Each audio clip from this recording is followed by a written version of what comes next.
O God, gracious giver of all the gifts which make possible this honors festival, we return thanks to Thee. For minds capable of study and reflection, for time to think and to search for truth, for health which undergirds the life of mind and spirit, for the encouragement of teachers, the stimulus of books, and the challenge of fellow students, for the opportunities to use these and all Thy manifold blessings, for grace to leave mistakes and failures in the abyss of Thy forgiveness. For all these and whatever else Thy loving hand has proffered, we give Thee most hearty thanks. And we ask that in the spirit of humility we may accept all honors and awards, and in the spirit of Christ use also these bequests to become equipped for greater service, not to ourselves, but to our fellow men and to Thee. Reward this festival with Thy presence. In the name of Christ we pray. Amen.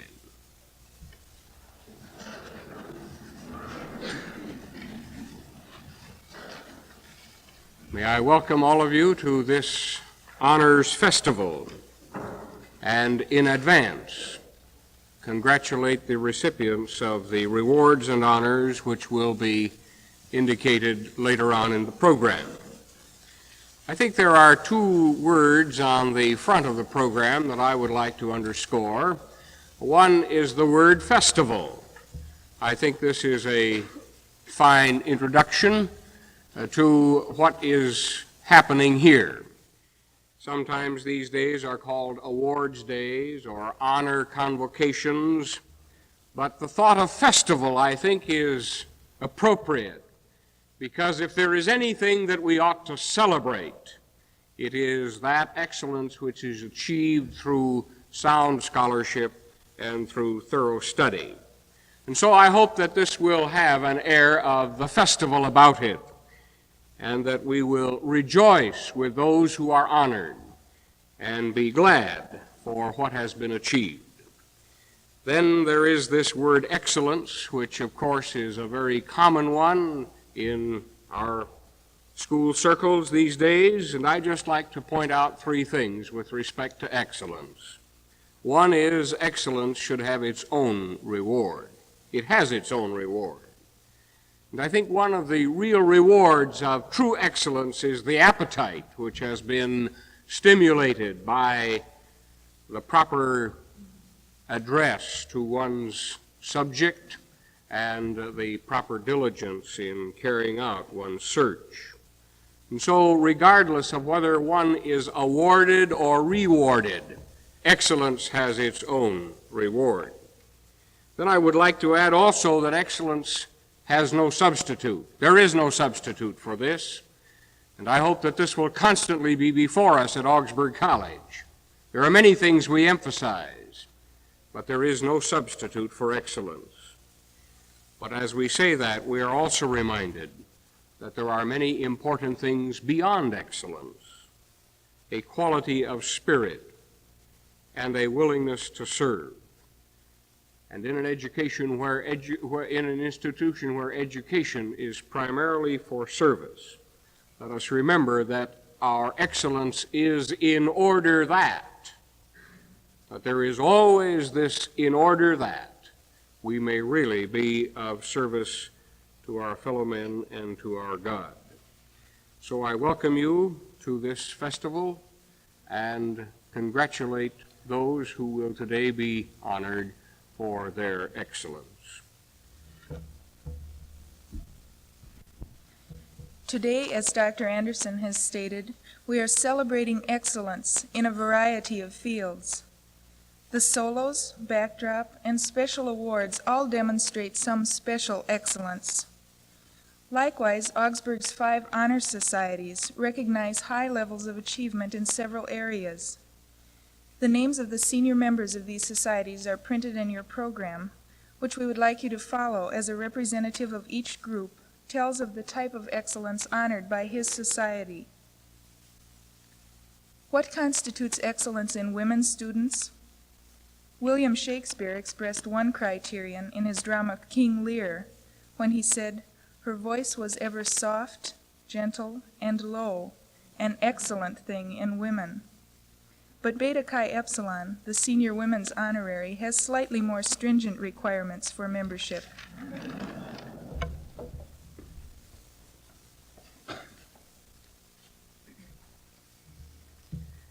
In the 11th chapter of the book of Proverbs, we read these words, "A gracious woman gets honor." There are types of excellence that involve doing something well, and there are also types of excellence that involve being a certain kind of person. Beta Chi Epsilon is that senior women's honorary society, which has as its purpose honoring senior women who have shown excellence in academic achievement, who have also shown excellence in leadership and service to the Augsburg College and also to the Augsburg community. Honoring the Dean's List women and student-faculty evenings and conversation are two of our most important projects.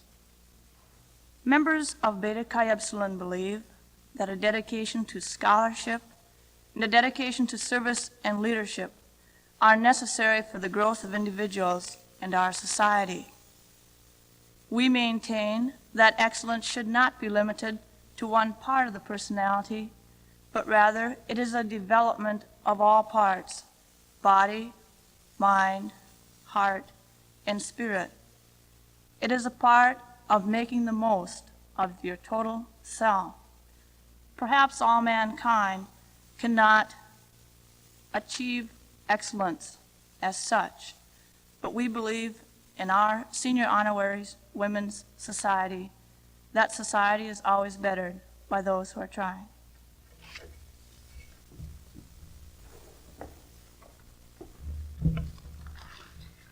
Members of Lambda Iota Tau would probably agree with Walt Whitman when he remarked that in the civilization of today, it is undeniable that over all the arts, literature dominates, serves beyond all. Literature is indeed important in modern life.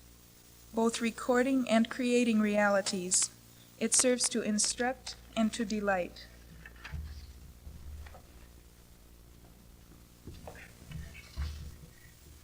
The Omicron chapter of Lambda Iota Tau, an international honor society for students of literature, seeks to recognize and promote outstanding achievement in the study of literature. Recognition is attained by recognizing those upperclassmen who, having completed 12 semester credits or 18 quarter credits with a B average, are recommended by the head of the department and present an initiation paper. Promotion is sought through a variety of ways, by meeting at faculty members' houses for reading plays, presenting papers, going on theater parties, and of course the induction meetings.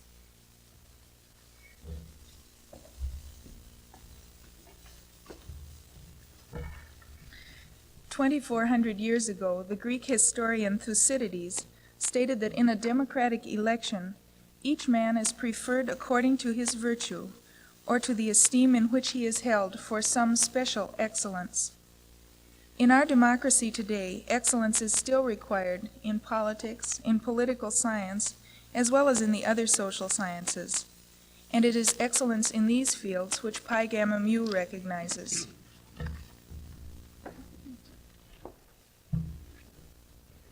Pi Gamma Mu is a national social science honorary society. For my presentation this morning, I was asked to distinguish the honor that Pi Gamma Mu offers in contrast to the other honorary societies.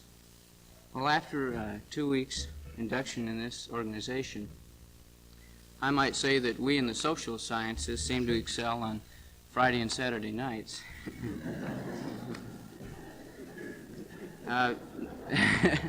More seriously, Pi Gamma Mu is a member of the Association of College Honor Societies, and some of the purposes of this organization are as follows. First of all, to improve scholarship in the social sciences and to achieve synthesis therein. Secondly, to inspire social service to humanity by an intelligent approach to the solution of social problems. And thirdly, to engender sympathy towards others with different opinions and institutions by a better mutual understanding. Well, some of the criterion that are set for nomination to the National Pi Gamma Mu are as follows. There are four. First one, you can't receive any fails in any of your courses. Secondly, you have to have taken 20 semester courses or credits in the social sciences and received a B average therein. Thirdly, you're to be classified in the upper 35% of your class. And the fourth criterion, which is, I think, somewhat dubious, is to have earned distinctions in the social sciences. Well, this gives you an idea of the purposes and the criterion for the membership of Pi Gamma Mu.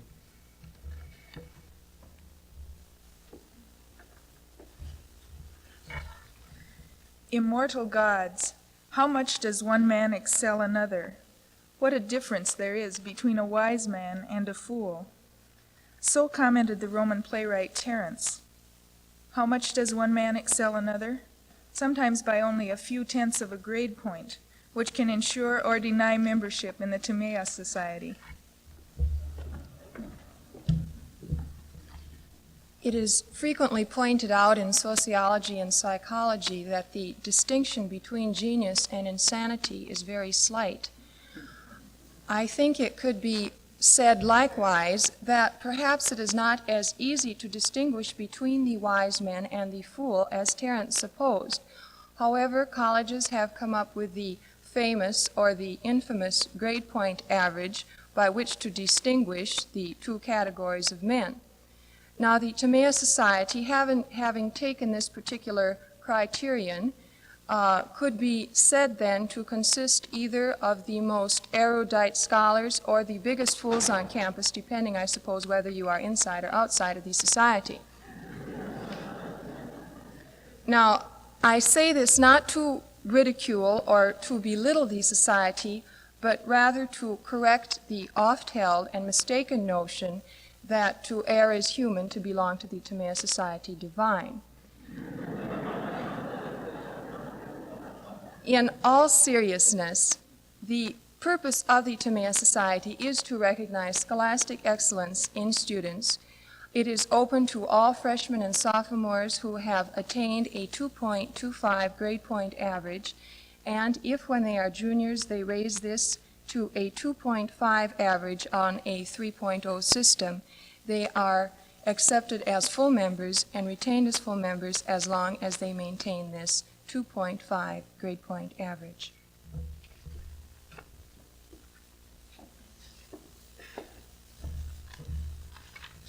An artist in Thornton Wilder's novel, The Bridge of San Lu Rey, believes that art is of another world. As he states, "We come from a world where we have known incredible standards of excellence, and we dimly remember beauties which we have not seized again. The public for which masterpieces are intended is not of this world." Artists, nevertheless, continue the attempt to bring beauty and insights of art into this world. Excellence in drama's contribution to this attempt is honored by membership in the National Collegiate Players.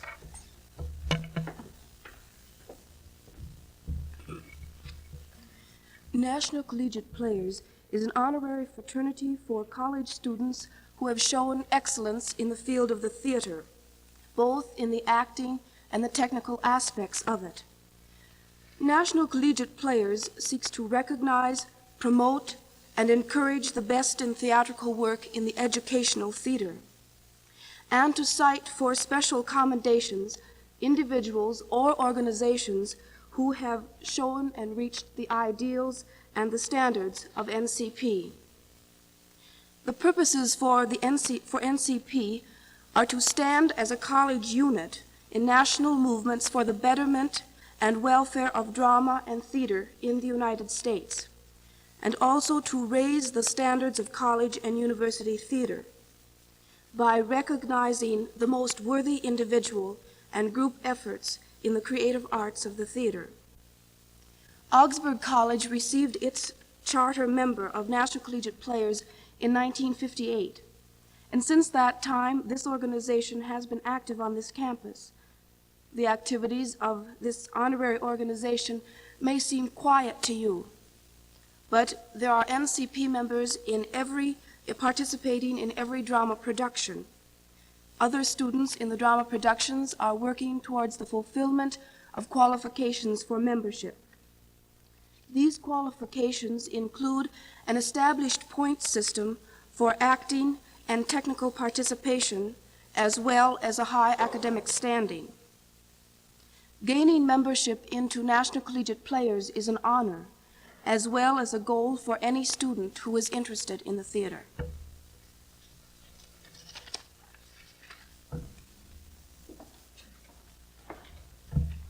At this time, we would like to have the senior members of these 5 honor societies stand to be recognized.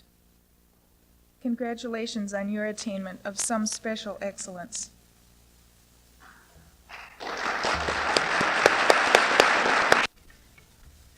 We also honor today one student who has attained excellence in the field of athletics. President Anderson will present the award for this year's honor athlete.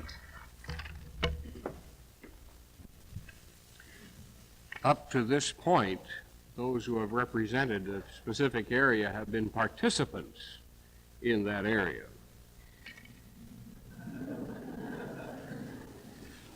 I don't know whether someone is trying to fulfill an old longing that I once had to be an athlete, but it was never fulfilled. But I think I appreciate the opportunity to make this award because I want to commend those who do combine a concern for athletic achievement and academic achievement. And I think it is fine when people do combine these interests during their college careers, so they do not just overemphasize one at the expense of the other, like the little boy who came home with his report card, and on it, 1 D and 4 Fs. Father looked at him sternly and said, "Young man, what happened?" He said, "I think I spent too much time on one subject."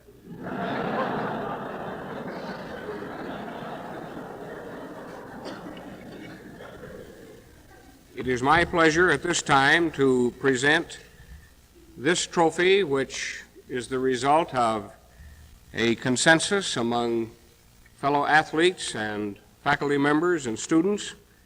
And this trophy will be presented at this time to a man who has earned the distinction as being a kind of one-man track team, Paul Zimmerman. Is Paul here?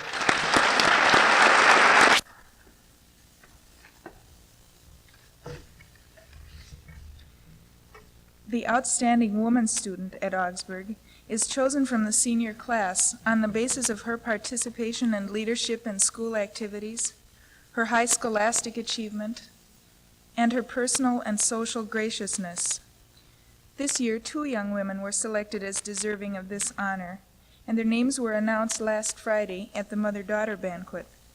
We would like them to stand at this time and receive our congratulations, Becky Ferber and Joy Klemp.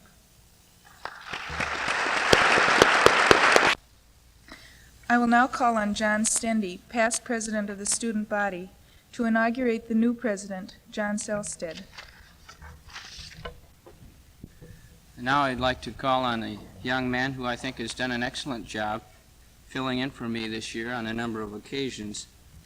In fact, he's done such a good job that I've acquired a new name this year. They call me John Selstead. Oh, for those of you that have been disillusioned all year, after the inauguration, you can alter your allegiance to me for the remainder of this year. Well, this time I'd like to call on John Selstead to receive the oath of office.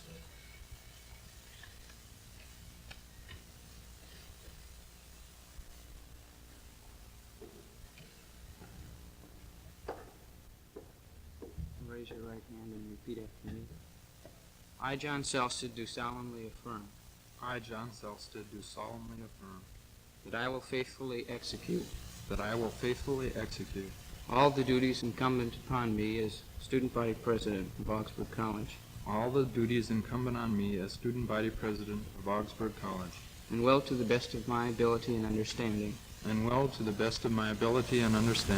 uphold the Constitution of the Augsburg Student Society.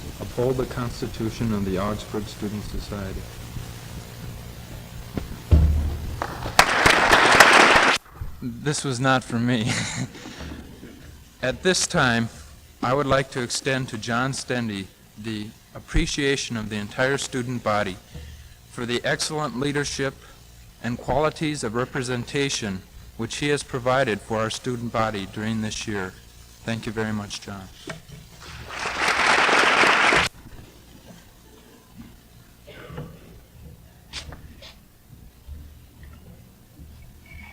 The role that I'm to play in the Honors Festival this morning is a very pleasant one indeed, for it is my most pleasant duty now to present to you the winners of various scholarships.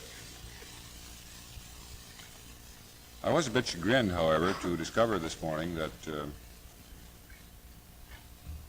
while I have the honor of presenting the scholarship award, the President was given the opportunity to award the athletic scholarship. But then I thought about this a bit and finally decided that in authority and in other respects as well, he is a much weightier man than I.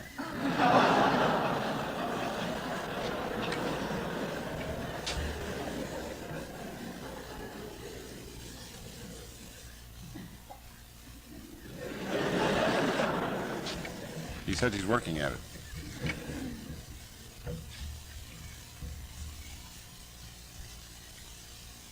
Among all the reasons for being of a liberal arts college such as Augsburg College, perhaps the most basic is the pursuit of scholastic excellence.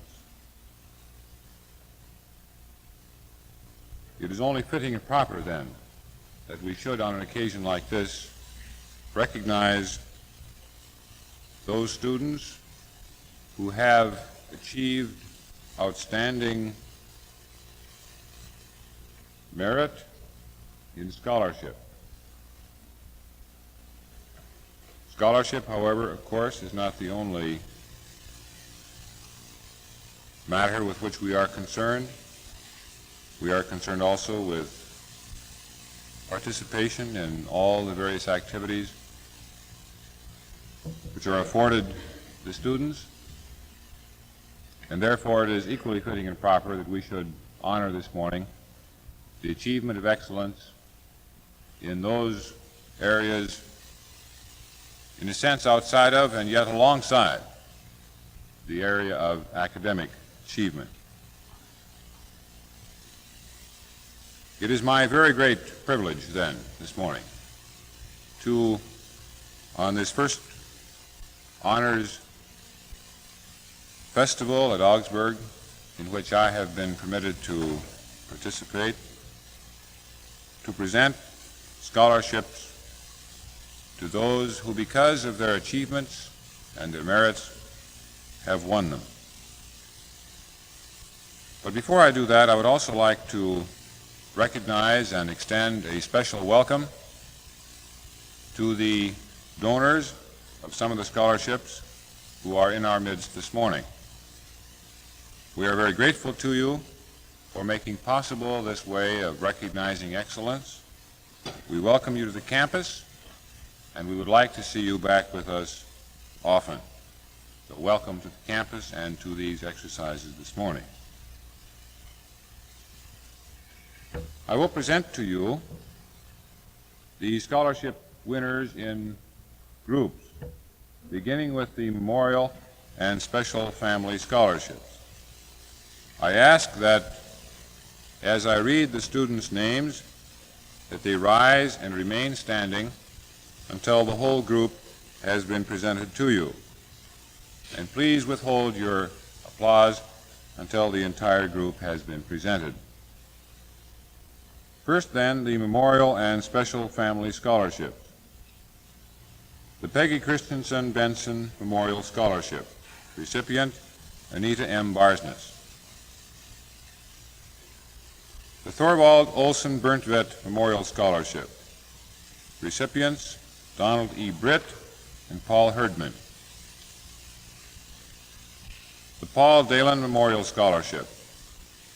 Recipient, Terry J. Frobeck. The Paul Dalen Gerald Pridd Memorial Scholarship. Recipient, Ron G. Nelson. The Alma Jensen Dickerson Memorial Scholarship. Recipients, Patricia P. Anderson, Lois A. Barnall, Audrey P. Niederhauser, and Phyllis A. Stratman. The M. J. Estrom Scholarship. Recipient, Ruth M. Locken. The Keith E. Hoffman Memorial Scholarship. Recipient, Gerald B. Peterson. The Ivor and Marie Iverson Scholarship. Recipient, Leslie D. Valla. The Magnus A. Clavin Family Scholarship. Recipient, Lynn A. Bowman. The Carl W. Landau Scholarship. Recipient, Paulette Nelson. The David Mathry Scholarship. Recipients, Janet Fisher and Carol Nerdrum. The Memorial Scholarship. Recipient, Judith Hertig. The Onesimus Scholarship. Recipient, Robert J. Peters. The Henry P. Upseth Music Scholarship. Recipient, John Eckberg. The Reverend Olaf Rogney Memorial Scholarship. Recipients, David F. Berg, John D. Hopper, John R. Bonesack. The Marilyn Solberg Voice Scholarship. Recipient, Stephen P. Christensen. The Marguerite Hamilton Storley Memorial Scholarship. Recipient, Paul R. Gershwitz. The Professor P. A. Svagan Memorial Scholarship. Recipient, Sharon L. Dunshee. The Edward Yoki Memorial Scholarship. Recipient, Vicki S. Asper. And now it is my pleasure to present to you the winners of the Foundations and Friends Scholarships. The Alumni Achievement Awards. The recipients, Richard D. Olmsted, Elizabeth A. Omdahl, and Leanne Hansen. The Augsburg College Women's Club Scholarship. Recipients, Donna Mae Anderson, Jane E. Eidsbug, Susan D. Kelly, and Carol J. Nerdrum.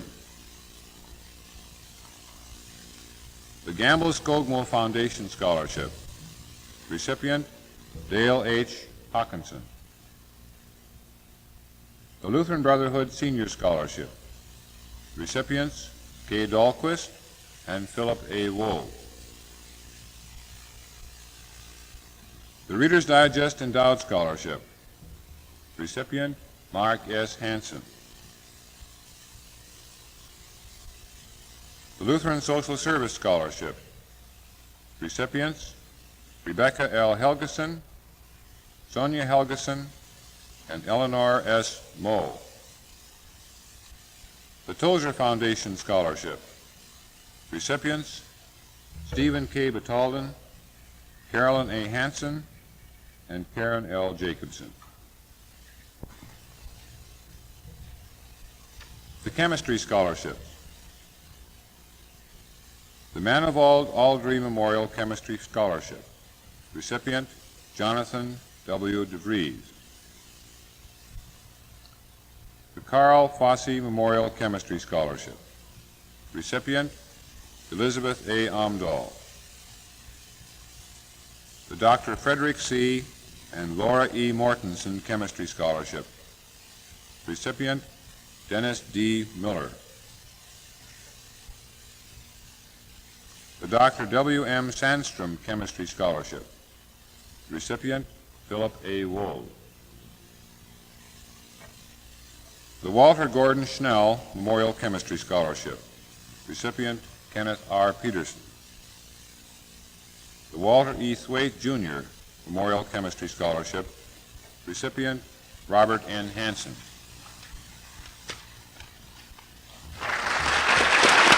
The College Scholarships.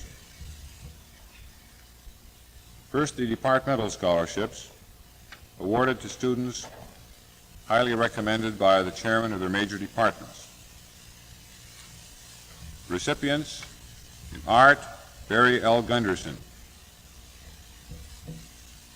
In biology, Ronald M. Ferguson, Kathleen L. Nyquist, Paul D. Smith. Chemistry, David A. Haugen, Donald J. Horner, Thomas C. Peterson. In English, Bruce Benson, Pamela Colon, Priscilla Plott. Elementary education, Barbara E. Whalen. In French, Linda Kathleen Johnson. In German, Gloria Lamprecht. In mathematics, Douglas Feig, Gary A. Johnson, Alan K. Schultz. In music, Janet Fisher, Paulette Nelson. Physical education, Ruth Ann Jurdy. In sociology, Marcia Adams, Jeffrey Carlson, John Selstead, Joanne Sylvester. In speech, Michael Arndt, Alice Straheim, Daniel L. Peterson. History, Lauren Dunham, Robert Peters, and Beverly Statham. The upper class scholarships. Recipients, sophomores, Eunice M. Helgeson, John R. Hubling, John M. Stensvog, Sharon M. Wilms. Juniors, Geraldine E. Karlstrom, Terry W. Dahlquist, Mary L. Furl, Robert N. Hansen. The seniors, John R. Grover, Gail E. Hyam, Dennis D. Miller, Cheryl C. Peterson. And the foreign student scholarships, awarded to deserving students from other countries. From British Guiana, David Ramnarine. From Hong Kong, China, Amy Umai C. From Malaysia, Grace Shea. From Hong Kong, China, Samuel Yu. There is one final award which is not on your program, but which gives me great pleasure to announce to you. This is the Greater Augsburg Alumni Association Scholarship, awarded annually to an outstanding alumnus of Augsburg in order to encourage and assist promising students in the carrying out of projects of graduate study. And I'm most happy to announce that the awardee is Mr. Howard Pearson. Howie. May I add a final word of personal congratulations to all of the recipients of the awards.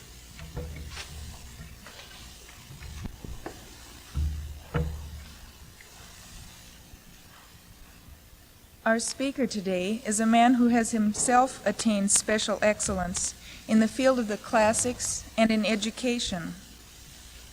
He is a native of Lincoln, Illinois, and a graduate of the University of Toronto, where he also received his Master of Arts degree. He did his doctoral work at Johns Hopkins in Baltimore. He has taught at the University of Toronto, at Western Reserve University in Cleveland, and Washington University in St. Louis. He came to Minnesota in 1949 and served as chairman of the Classics Department at the University of Minnesota from 1949 to 1965. He is well known in educational circles in the Upper Midwest as a lecturer and speaker. A year-long lecture series given by him over KUOM, the University of Minnesota's radio station, won 2 national awards in 1953 and 54, and the series was rebroadcast in 1964 and 65. He has also given a 13-week lecture series on Channel 2 television. One of his principal interests is history and philosophy of higher education. It is with great pleasure that I present to you at this time Dr. Norman DeWitt, who will address us on the topic, the liberal art. Dr. DeWitt. Students. When Robert M. Hutchins was president of the University of Chicago, he told how the registrar's office at a certain unidentified university caught on fire. As the records went up in flames, one of the seniors remarked sadly, "Well, there goes my education."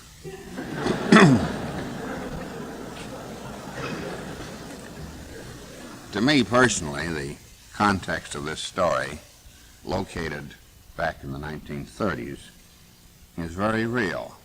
It's almost of the order of current events. But as an elder, I'm afraid that this context is a matter of history to you, needing one of those long, involved, and usually tiresome explanations to which your elders are addicted. Well then, with due respect for your patience, American colleges seem to go through cycles or periods of idealism and reform. New ideas, after a decade or so, become institutionalized. The original impetus of reform subsides. But then, before long, a new campus generation becomes enthused, a new and different idealism develops. Our American colleges were completely reformed and restructured between the end of the Civil War and the early 1900s. After the Civil War, young American scholars began going to Germany for a new PhD degree, for a new scientific degree, I should have said, a new scientific degree called the PhD. By 1900, our own graduate schools were in business, giving PhDs. In the new dispensation, a PhD was on the way to becoming a certificate for college teachers. Graduate schools and the PhD are now so completely institutionalized that we are not likely to be aware that they were once new, that they were the product of a massive reform movement in American higher education, committed to the idealism of science and the scientific method, scientific inquiry in all fields of study, including what we now call the humanities, especially the language and literature departments. In those departments, the science, in the old days, was called philology. Notice this. We almost always say, Joe's working for his PhD, or less often, he's working for the doctorate, or he has a doctoral degree, or he has a PhD. We simply do not say he is a doctor of philosophy. If we did, a major in the Department of Philosophy who was granted a PhD in philosophy would be a doctor of philosophy in philosophy. He might also be confused. What we're really saying is that he is a doctor of science in philosophy, because in the older jargon of knowledge, philosophy is a synonym for science, as in the old term natural philosophy, which is to say, natural science. Well, then, to sum up at this point, the American college, by virtue of the universal PhD, is a scientific college and was founded in the spirit of scientific inquiry and backed and supported by the happy 19th century view that scientific method, research, was the absolute final universal problem solvent. Do research, perform an experiment, measure everything, and you've got it made. The brave new world. During the so-called Roaring Twenties, when I was in college, on another occasion I'd be glad to do the Charleston for you.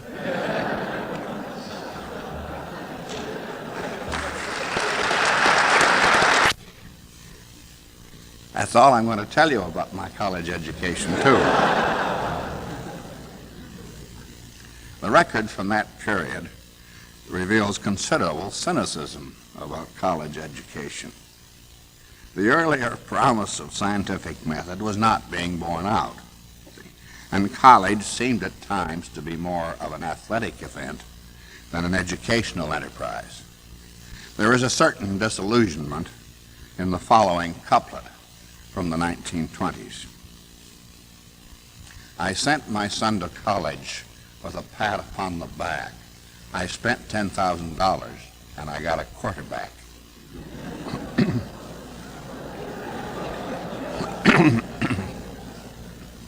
Then in the 1930s, the reformers came. Bright young administrators like W.H. Cowley, president of Hamilton College, James Bryant Conant of Harvard, Robert M. Hutchins of Chicago. Hutchins' story about the fire in the registrar's office characterizes the dissatisfaction of those days. The feeling that a college education ought to be more than an arithmetical sum, namely 120 semester hours accumulated in the registrar's office. And out of the rising dissatisfaction with the purely accumulative system of the earlier scientific college, there developed the general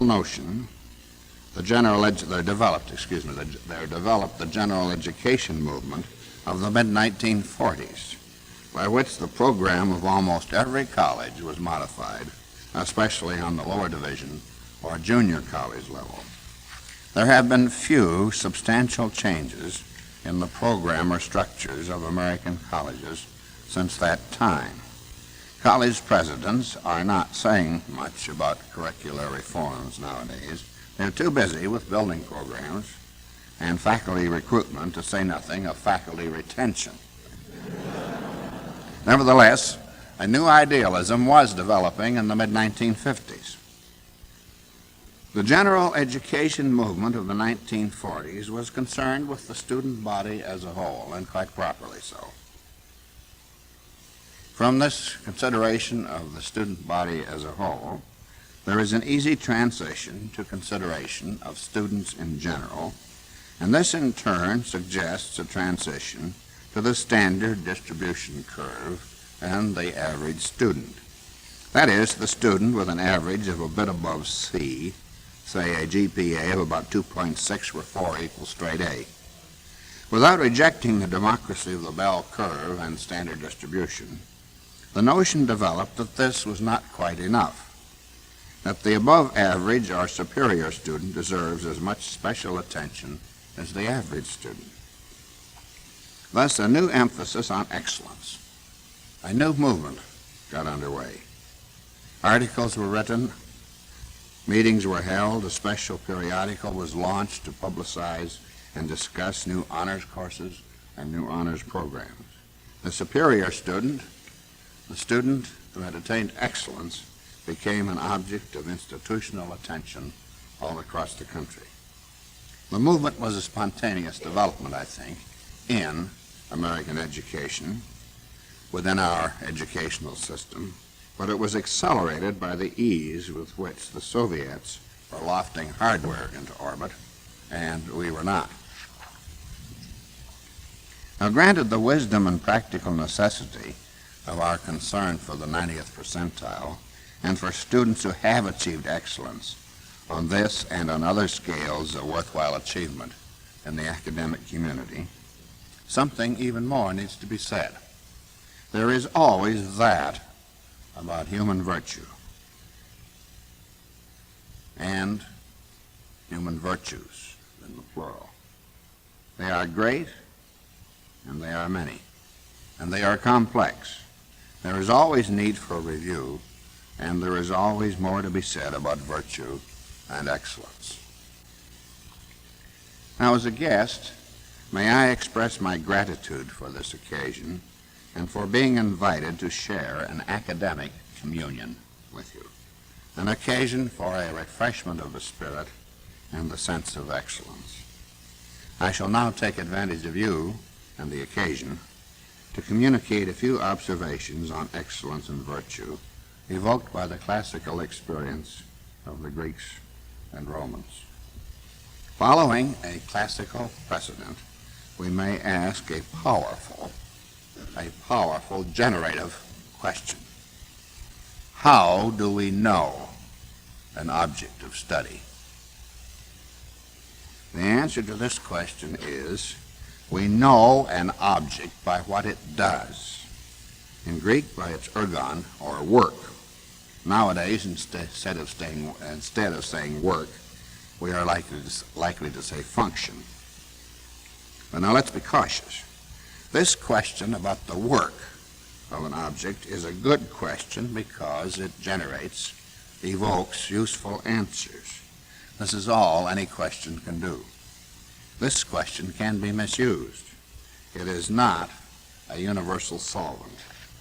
It is helpful when the object of study is in or is part of or contributes to an organization in which there is a purposeful intelligence. An organization in which there is a creative intelligence whose intentions are obvious. It is a useful question in the domestic realm, or in the community, or even in a universe in which the intentions of a supreme intelligence are everywhere explicit. That is, it presupposes an administrative divinity. Well then, how do we know, for example, how do we know a skillet or frying pan? Instantly, by its looks. But appearances are superficial. We need to know that the work or function of a frying pan is to fry things. That is its essential property. When we know that, we know a frying pan and all other frying pans. That is all we need to know about frying pans in the economy of the household.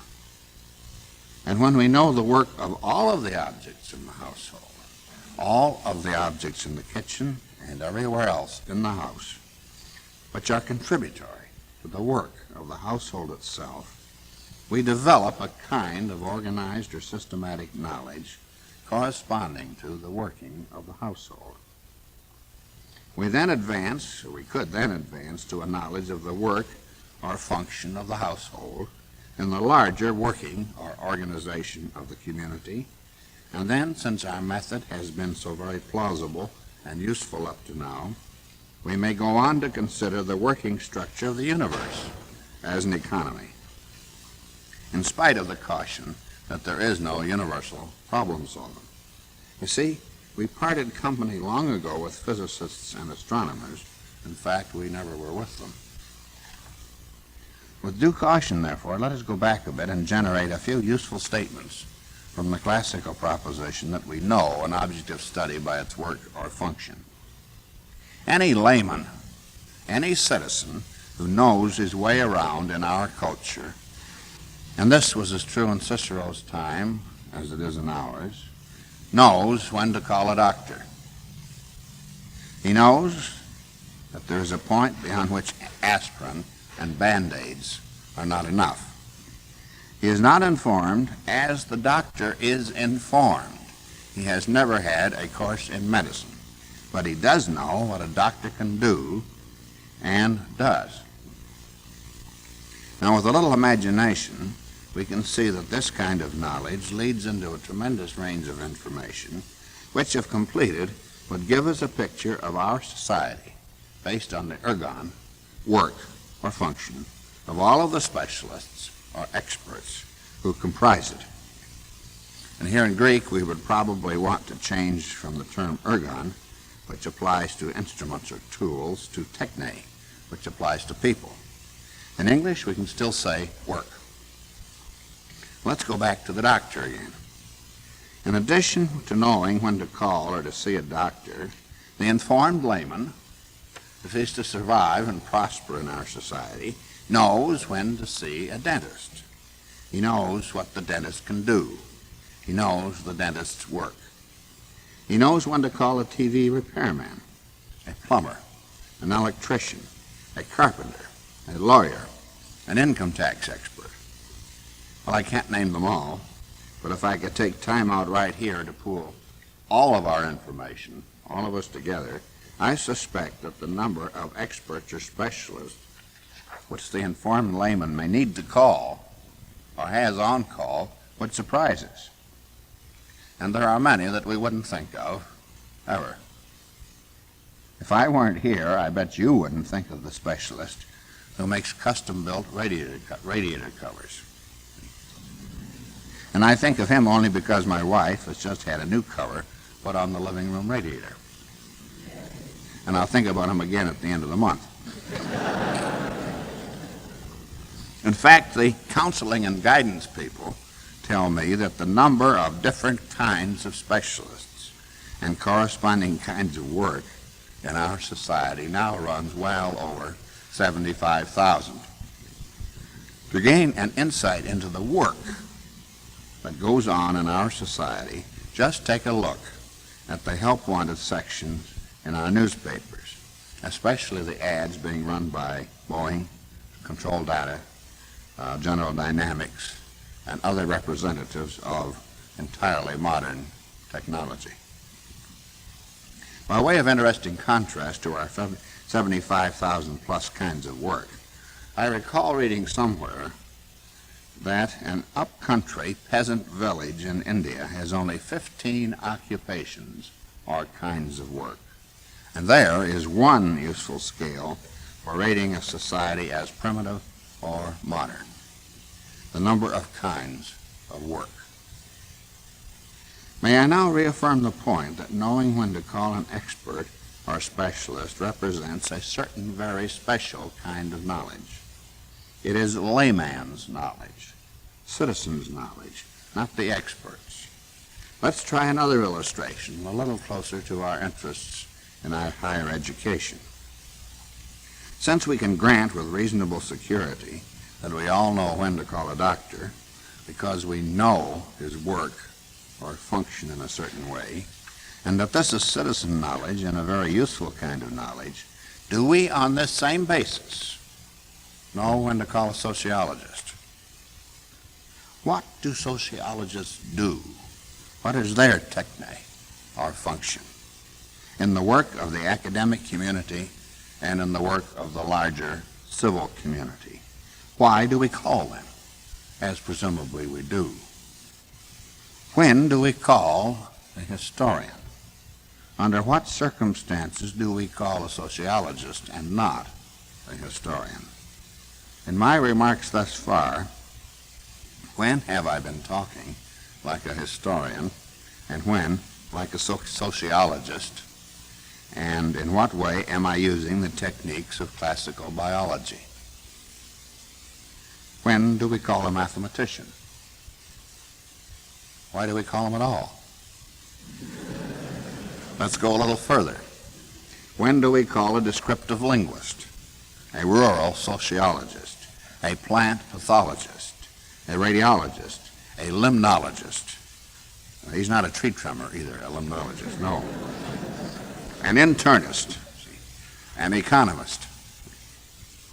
I hope the point is emerging, and here is a kind of knowledge that is not the kind of knowledge we get in school or in courses, but that it is still a kind of knowledge that is directly related to and reflective of the work of our massive modern university system, upon which not only education, but the work of our almost infinitely complex modern society depends.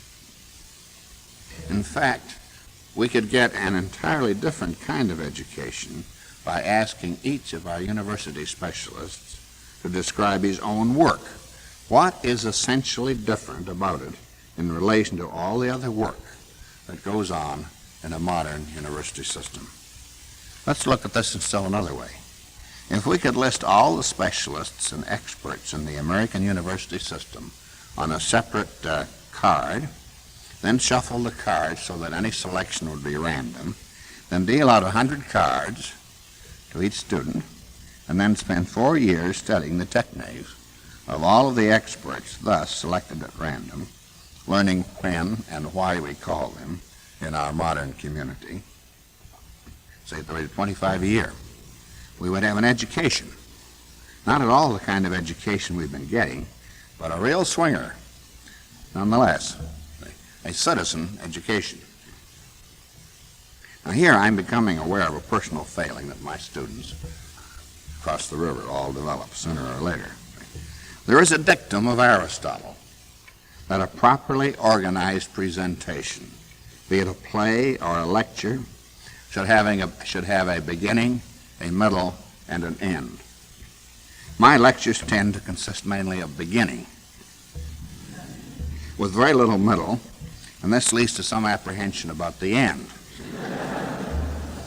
However, since I cannot claim unlimited time this morning, I must violate my own principles. You have just heard the beginning of my talk.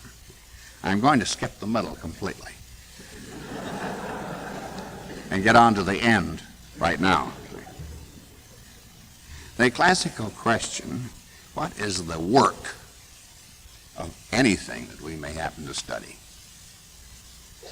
has peculiar generative properties in the realm of ethics or human values. Here, another shift of terms is in order. When we speak of a tool, its work is organ. When we speak of a specialist, his work is technique. But when we speak of the ethical function, the moral function of man, the Greek word is arete. Arete. It's often translated as virtue. The specific ethical question is, what is the arete, the unique work or function of man, his virtue, that only man possesses? If we answer that question, it should follow that we know man by his special work or function, following the technique that has been so successfully developed in the domestic and the civic realm. We should know man by his work, and we should thereby know ourselves in this very special way, just as we know a domestic instrument or a community specialist. What is the work of man? The work that only man can do. The human specialty, human virtue. Obviously, man being what he is, a variety of answers is possible. One of the great answers is that man's best and finest work, function, is that of being a philosopher. Above all, being concerned with ethical values, and to quote directly from the classical sources, living a life of virtue according to reason. Again, there is the answer that man's greatest excellence resides in his work as a citizen in a free republic, where the citizen must be both a judge and an advocate of the good cause, the right decision. This notion of man's work, his virtue, requires a fairly sophisticated model of the community. Not the community viewed as society or a social structure, which is the material of sociology, but viewed as a legal process, a court in continuous session, a perpetual appellate process, where every citizen sits on the bench of a Supreme Court. And the citizen must be severely educated for this continuous work of moral decision.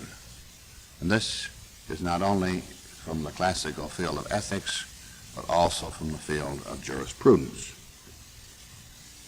This means by inference that here we have the work, the function, the unique work of liberal education to prepare men and women for the supreme art, the liberal art, which is the art of citizenship in a free republic, a moral enterprise. It is the republic seen as a Senate, as a Supreme Court, where sooner or later in a free community, all human action is subject to review by citizens. They call and they judge the expert even when he has a PhD. A challenging correlative answer to the classical question has been provided by a former colleague of mine, Professor Thomas S. Hall of Washington University, St. Louis. A year-long general course in biology, directed by Professor Hall, began with the study of the cell, as it should, and went on by systematic differentiation throughout the year to a final consideration of man's place in the animal kingdom. The classical question was put in this form: what is it that differentiates man from all other animal life, from all other living things? Or, in other words, what is man's unique and hence essential work, the ultimate in human excellence? The answer, in this case, is a sober one. Man is the only animal that can sit down and discuss the future of his own species.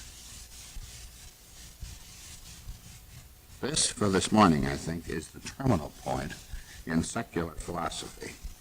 To discuss man's work beyond this point, we must enter the domain of